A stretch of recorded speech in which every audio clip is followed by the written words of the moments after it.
Hello friends, मैं एक बार आपके साथ फिर से जुड़ चुकी हूँ एक और नई वीडियो लेकर। और इस वीडियो में हम देखने जा रहे हैं चैप्टर 6 जनसंख्या वृद्धि की सीमा के रूप में। और ये मैंने बीए 5th सेमेस्टर पेपर 1, जिसका हमारा नाम है आर्थिक समृद्धि एवं विकास, इकोनॉमिक ग्रोथ एवं डेवलपमेंट। इसका हमारी यूनिट जो हमारी 4th चल रही थी ना, हाँ 4th का ये सेकंड पॉइंट है। और चैप्टर 16 है। 15 मैंने आपको पहले ही वीडियो में करा दिया है।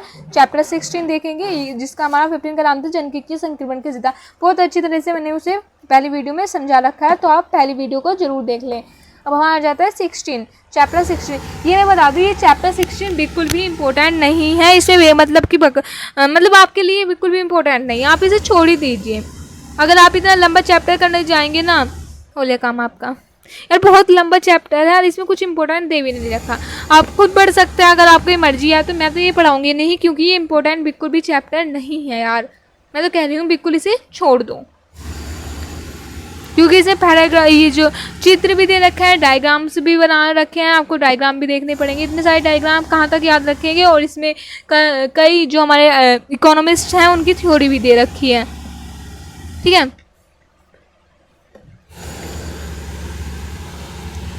ये देखिए, अब मैं आपको दिखा रही हूँ, अगर आपको देखना है तो, है ना, आप खुद ही देख लीजिए।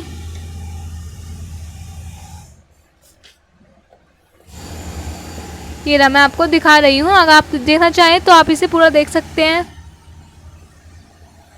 बट ये आप चैप्टर मेरे हिसाब से तो आप इसे बिल्कुल छोड़ दीजिए यार, बिल्कुल भी इम्पोर्टेंट ये नहीं है चैप्टर। आप इस से बेफिक्र हो जाइए, ये आपका चैप्टर आने वाला नहीं है ना, मैं गारंटी ले रही हूँ यार, ठीक है। फिर भी मैं आपको दिखा रही हूँ, आपको करना है तो। यदि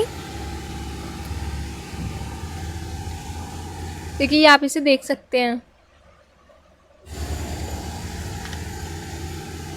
कहाँ गया, ये रहा, पूरा चैप्टर दिखा दूंगी मैं आपको।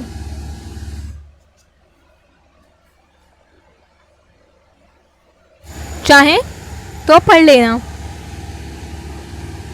आप भी देख लेना क्या है इसमें, क्या लिखा है यार। सारी इकोनॉमिस्ट की थ्योरी दे रखी है, फिर इसने आलोचनाएं कर रखी हैं, ये मतलब का काम कर रखा है यार। बहुत लंबा चैप्टर है, कहाँ तक दिखाऊँ मैं, ठीक है। ऐसे ही दे रखा है इसे सारा, मैं आपको जल्दी जल्दी दिखा देती हूँ। अब एक सेकेंड, देखिए आप ये देख सकते हैं, बहुत लंबा चैप्टर है, इसलिए मैंने आपको ये छोड़ दिया है, क्योंकि ये इम्पोर्टेंट भी नहीं है। बेसिकली बात ये इम्पोर्टेंट भी नहीं है, तो इसलिए ये देख सकते हैं आप, ये अभ्यास प्रश्न है, ठीक है। लघु उत्तरीय, उत्तरीय, वस्तुनिष्ठ, ये इसमें दे रखे हैं, आप देख सकते हैं, ठीक है। ये सारे हैं। फिर आ जाता है हमारा समावेशी वृद्धि विकास के संदर्भ में अवधारणा। ये इसे देख लेना, ये इंपॉर्टेंट चैप्टर है। समावेशी समृद्धि विकास की अवधारणा भारत के संदर्भ में। समावेशी विकास का अर्थ क्या होता है? सभी को साथ लेकर रोजगार, सभी को समान अवसर देना, सभी को शिक्षा के समान अवसर देना, भेदभाव नहीं करना, जाति प्रथा मतलब कुछ भी भेदभाव नहीं करना, सभी को साथ लेकर विकास करना, यही समावेशी विकास। इसमें दे रखा है समावेशी विकास का अर्थ वह विकास है जिसमें रोजगार के समान अवसर उत्पन्न हो, जो गरीबी को कम करने में सहायता करे, जिसमें अवसर में समानता व शिक्षा व कौशल के माध्यम से लोगों को सशक्त करना शामिल हो, अर्थात समान अवसरों के साथ विकास करना ही समावेशी विकास कहलाता है। अगर हम एक शब्दों में कहें तो ये दे रखा है, आप देख सकते हैं। समावेशी विकास में जनसंख्या संपूर्ण वर्गों के लिए बुनियादी सुविधा, अर्थात इसमें समावेशी विकास में जो सभी वर्गों के लिए बुनियादी सुविधाएं प्रदान करती है, जैसे आवास, शिक्षा, पेयजल, विकास, कौशल, स्वास्थ्य, ये सभी बुनियादी जरूरतों को पूरा करते हैं। समावेशी विकास का अर्थ होगी सभी को साथ लेकर विकास करना। समावेशी विकास जिसमें रोजगार के समान अवसर उत्पन्न हो, कोई भेदभाव नहीं हो, है ना, स्वास्थ्य सुविधाएं प्रदान करें, शिक्षा, स्वास्थ्य, ये सब प्रदान करें, ठीक है। फिर भारत में समावेशी विकास की अवधारणा कोई नई बात नहीं है। प्राचीन धर्म ग्रंथों में अगर मनन किया करें तो समस्त लोगों को साथ लेकर चलने का भाव शुरुआत से ही दे रखा है हमारे प्राचीन ग्रंथों में। सर्वे भवन्तु सुखिनः में भी सबको साथ लेकर चलने का भाव दिया गया है, परंतु 90 के दशक में उदारीकरण की प्रक्रिया के शुरू होने पर यह नवीन रूप से प्रचलन में आया, क्योंकि उदारीकरण के समय वैश्विक अर्थव्यवस्थाओं को भी आपस में निकट से जोड़ने का अवसर प्राप्त हुआ था। 11वीं पंचवर्षीय योजना में प्रारूप में प्रकट की गई, जिसमें समाज में समस्त वर्गों के व्यक्तियों को जीवन की गुणवत्ता सुधारने व अवसर में समानता लाने की बात की गई है। फिर 11वीं पंचवर्षीय 90 के दशक में फिर 11वीं पंचवर्षीय योजना में 12वीं पंचवर्षीय योजना में इस पर बल दिया गया है, जिसमें गरीबी कम करने, स्वास्थ्य व शिक्षा सुविधाओं के में सुधार के अवसर व जीविका के अवसर प्रदान करने दे रखा है। ये वैसा क्वेश्चन आपका लॉन्ग शॉर्ट में ही आएगा, लॉन्ग में नहीं आने का। ठीक है, ये देख लेना, मैंने आपको बता दिया है, आप खुद इसे देख सकते हैं, नोट डाउन कर सकते हैं।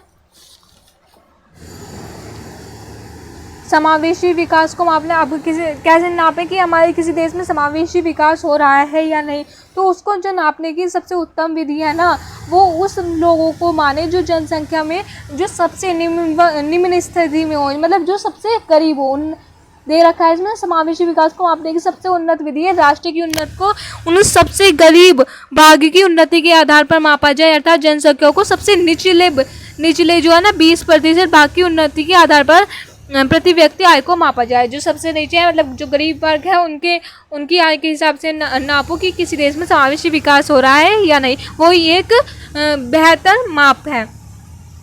अगर प्रति व्यक्ति आय में वृद्धि लिखी होती है तो स्वस्थ समावेशी विकास का सूचक है। समावेशी विकास की अवधारणा इस बात पर निर्भर करती है, अगर उच्च विकास दर को प्राप्त करना है तो समाज के सबसे कमजोर वर्ग को भी इस विकास की गति में शामिल करना होगा। ठीक है, फिर आ जाएगा हमारे समावेशी विकास की आवश्यकता क्यों पड़ी।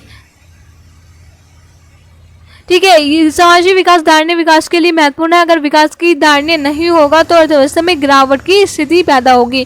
समावेशी विकास न होने पर आय के वितरण में असंतुलन की स्थिति पैदा हो जाती है।